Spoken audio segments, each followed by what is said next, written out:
Hello, my friends.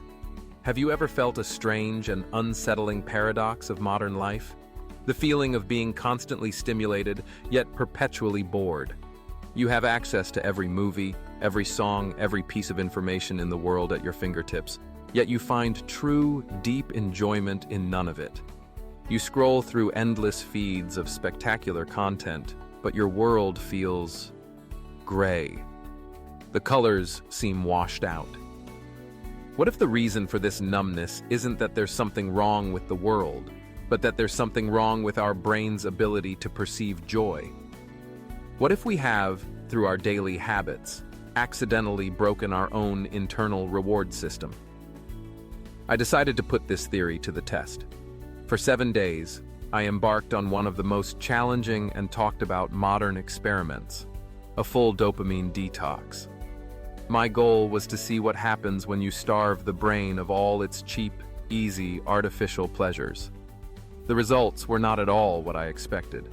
The first few days were agonizing, but the final revelation was so profound, it has permanently changed my relationship with technology, focus, and happiness. Today, I'm going to share that journey with you. First, what is a dopamine detox? And why would anyone do it? Let's be clear. This isn't about eliminating dopamine, which is a vital neurotransmitter. It's about resetting our tolerance to it. Imagine your brain's reward system is like your palate for food. If you spend all day eating nothing but candy, sugary sodas, and processed junk food, what happens when you try to eat a fresh, crisp apple? It tastes bland. It tastes boring. The intense, artificial sweetness of the candy has desensitized your palate to the subtle, natural sweetness of the apple. In the modern world, our brains are consuming an endless diet of digital candy. Social media, streaming services, video games, endless news feeds, these are all high dopamine activities. They provide a quick, intense, and easy hit of pleasure. Over time, our brain gets used to this high level of stimulation. Our dopamine receptors downregulate. And just like with the apple, the simple, natural, low dopamine activities, like reading a book, going for a quiet walk, or having a deep conversation, start to feel boring and difficult. The dopamine detox is a hard reset. It's a way to cleanse the palate of the mind, to let your dopamine receptors heal so you can once again find joy in the things that truly matter. For my 7-day experiment, the rules were strict. No social media, no YouTube, Netflix, or any streaming services. No video games, no podcasts, no news feeds, and no junk food or caffeine. The goal was to eliminate all sources of easy, passive dopamine hits. What followed was a journey through 3 distinct phases. Phase 1. The agony. Days 1 and 2. The first 48 hours were, without exaggeration, excruciating. My brain felt like a caged animal. I was consumed by a profound sense of restlessness and an almost physical craving.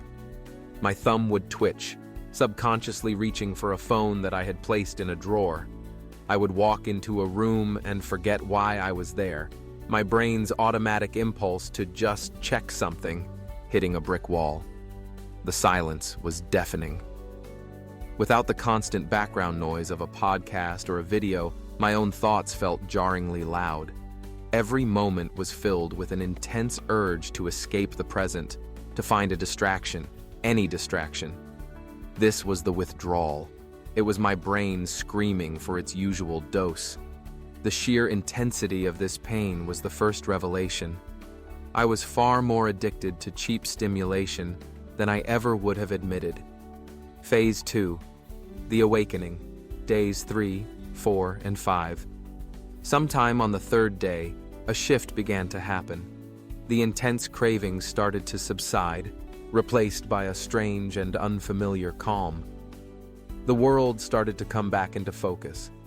I remember sitting on a park bench, and for the first time in years, I wasn't listening to anything. I was just there.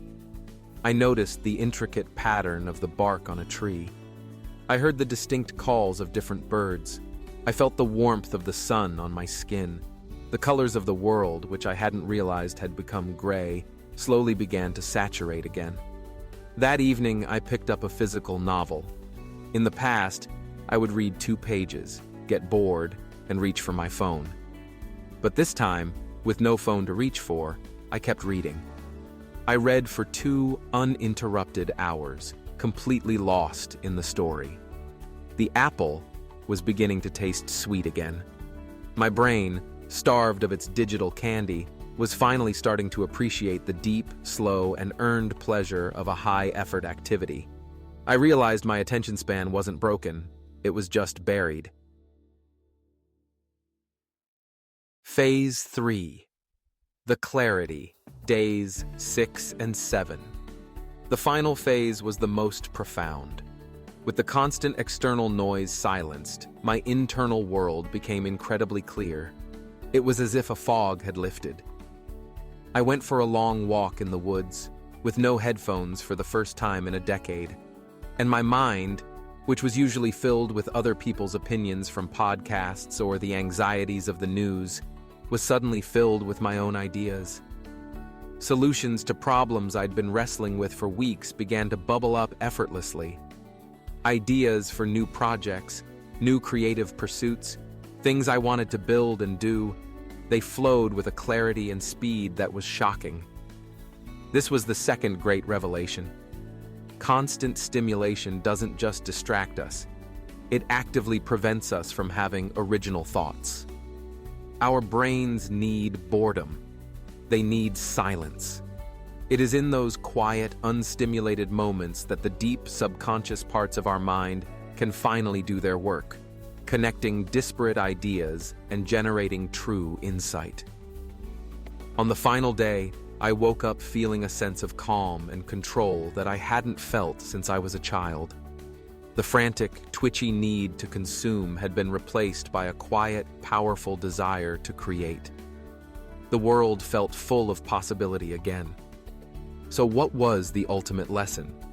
The detox taught me that the opposite of happiness isn't sadness, it's boredom. And we have become so terrified of boredom that we have filled every single empty space in our lives with cheap distraction. We have traded our potential for deep focus and profound joy for a state of perpetual, low-grade stimulation.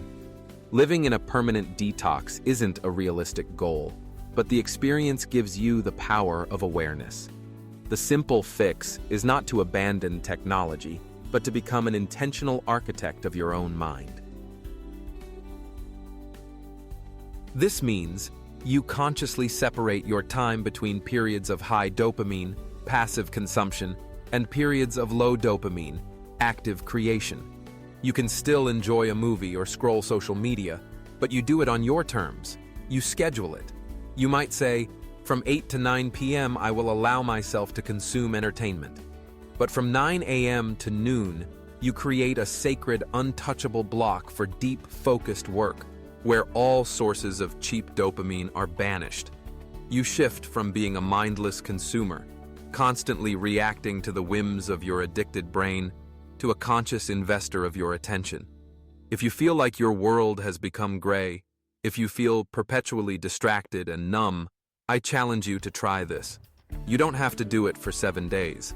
Try a digital Sabbath. For 1 day this weekend, from sunup to sundown, put away the screens. Go for a walk. Read a book. Talk to a friend. Sit with your own thoughts. See what colors start to return to your world. I want you to think about this. What is one high dopamine habit you know is dulling your ability to focus and find joy? Acknowledge it in the comments below. If this journey has inspired you to reclaim your focus and your happiness, make sure you subscribe and hit the bell. We are dedicated to providing you with the tools to master your own psychology. And as your next step, I highly recommend you watch our video on how to enter a flow state on demand to learn how to harness your newly recovered attention for peak performance. Click the link on your screen now. Thank you for watching.